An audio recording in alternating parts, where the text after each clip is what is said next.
You know, here's a bait that's truly stood the test of time. You know, we all know about topwater frogs, but the Zoom Horny Toad, you know, was one of the very first ones to come out, and it's still probably my favorite. It's just a great, subtle, clear water, topwater frog that you can cover a lot of water with and get some explosive strikes. Now, when I'm rigging that thing, I really like to put it on a weighted belly hook to help me throw it further, and also to let it have a little bit more weight, so when a bass goes and eats it, it's able to have a little weight to get to it. And I also think it's very important to make these keepers on the front of it. You know, I make these right here, but you can also buy them by screwing that horny toad on the front of that hook. When a bass goes and grabs it, it keeps that from pulling down. You know, a lot of times it'll pull down, and all that plastic can really get in your way. So, you know, that's one of my favorite colors: white, black, watermelon red, watermelon candy. And those are probably my 4 best.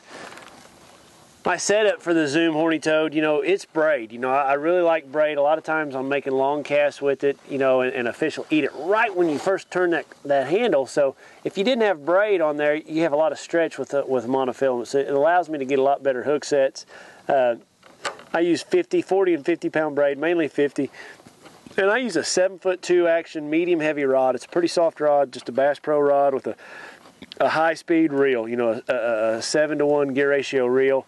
Works really well for me. But, you know, the braid I think is very important, guys. Don't scrimp on the braid.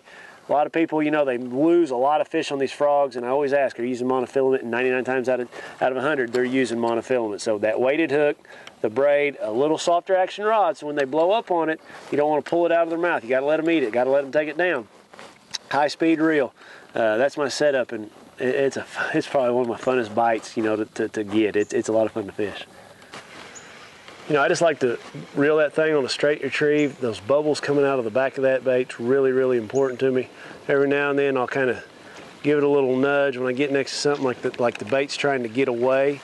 But, you know, that's it. Basically like that right there. Just a, you know, really quick retrieve, up shallow, around cover. It doesn't have to be a grass deal. You know, frogs generally are always, you know, tied with grass. You know, this is open water here, and you can catch fish in open water just as well as you can grass on these horny toads. You know, throw that thing out there. Don't be afraid to reel it really fast. Make those little bubbles behind it. Make those legs kick, and it's a fun bait to fish.